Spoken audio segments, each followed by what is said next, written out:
Hello. Welcome back to STM Narratives. Before we begin, please comment where you are watching from and the time. In a park bustling with life, 12-year-old Tyrone's small act of kindness transforms a disabled old man's somber afternoon into a moment of joy.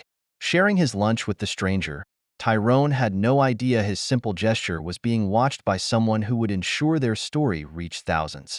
This is a tale of selflessness, redemption, and the unexpected power of human connection. It was a crisp autumn day in Maplewood Park. The wind carried the earthy scent of fallen leaves, while the warm glow of sunlight filtered through the trees, creating patterns on the ground. The park was alive with energy. Joggers raced along winding paths, children played tag, and the occasional bark of a dog echoed in the distance.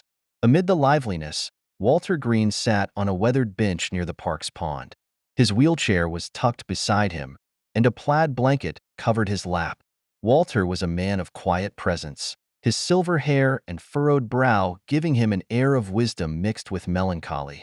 Once a renowned artist, his life had taken a dark turn after a stroke left him partially paralyzed. Now, he spent his days in solitude, watching the world move around him. On this particular day, Walter seemed even lonelier than usual, his gaze fixed on a group of ducks gliding across the pond. A small packet of crackers lay unopened on his lap, his unsteady hands unable to manage the stubborn plastic.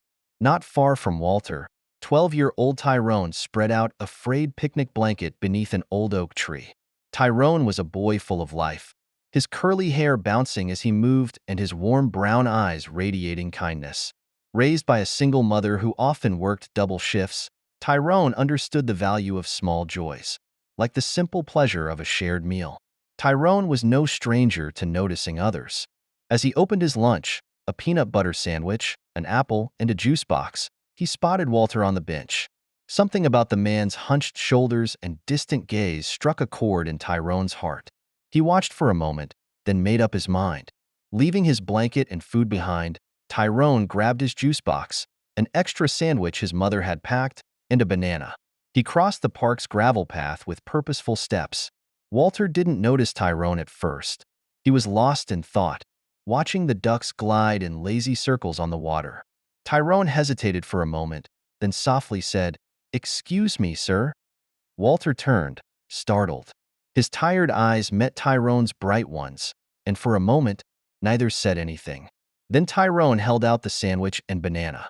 "I saw you sitting here," Tyrone said with a shy smile. "I thought you might be hungry. Would you like to share my lunch?"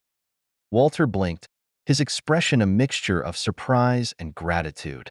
"That's very kind of you, son," he said, his voice raspy from disuse. "But I can't take your food. You need it more than I do." Tyrone shook his head firmly. "My mom says food tastes better when you share it. Please? I'd feel better knowing you ate something." Walter stared at the boy, his eyes softening. Finally, he nodded. "Thank you. I appreciate this more than you know." Tyrone sat beside Walter on the bench, handing him the sandwich and juice box. They ate in silence at first, Walter savoring every bite of the sandwich as though it were a feast. Tyrone, noticing the old man's difficulty with his hands, quietly opened the juice box and placed the straw in it before passing it over. "You remind me of someone I used to know," Walter said after a few moments. "Who?" Tyrone asked.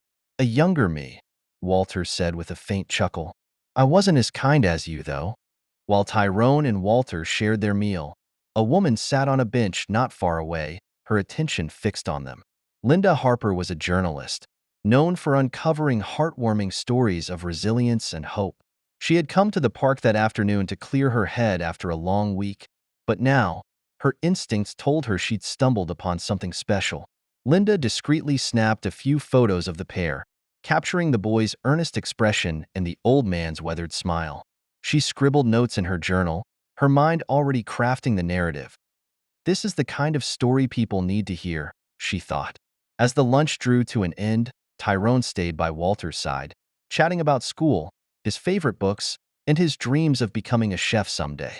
Walter listened with genuine interest, occasionally offering bits of advice drawn from his own life experiences.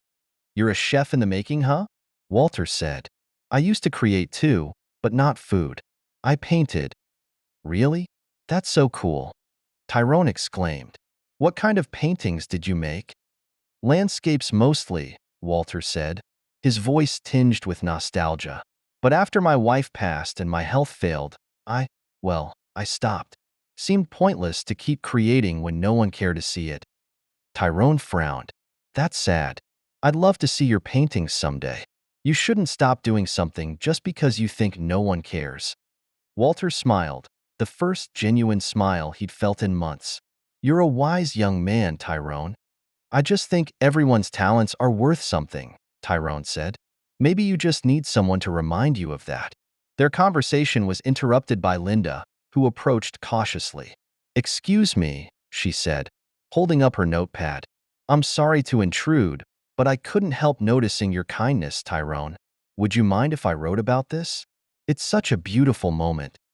Tyrone blinked in surprise, glancing at Walter. It's up to him, Tyrone said. Walter hesitated, his initial instinct to decline. But something in Linda's genuine expression changed his mind. If it can inspire others to be kind, he said slowly, then I suppose it's worth sharing. Linda's article, The Boy Who Shared His Lunch, was published a week later. Accompanied by photos of Tyrone and Walter, it quickly went viral. The story moved thousands of readers, many of whom reached out to offer words of encouragement to Walter and admiration for Tyrone's selflessness. Among the readers was a local art gallery owner who contacted Walter with an offer to host an exhibition of his work. With Tyrone's encouragement, Walter dug out his old paintbrushes and began to create again. Finding new joy in every stroke of the brush, Tyrone, unaware of the far-reaching impact of his small gesture, continued his routine of visiting the park, now a close friend to Walter. They often spent hours together, their bond growing deeper with every shared story and laugh. Months later, the art gallery was filled with people eager to see Walter's work. Tyrone stood proudly by Walter's side, beaming as Walter addressed the audience. I owe this moment to a young boy who reminded me that kindness can change lives, Walter said, his voice thick with emotion. He gave me hope when I thought I had none. As the crowd applauded, Walter handed Tyrone a small painting, a vibrant depiction of the park bench where they first met.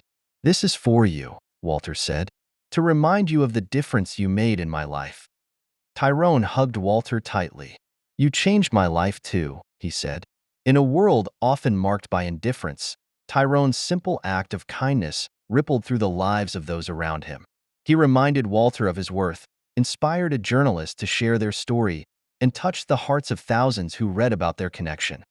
This is the power of compassion, the ability to transform lives, one small act at a time. Thank you for watching. If you would like to see more stories like these, don't forget to subscribe.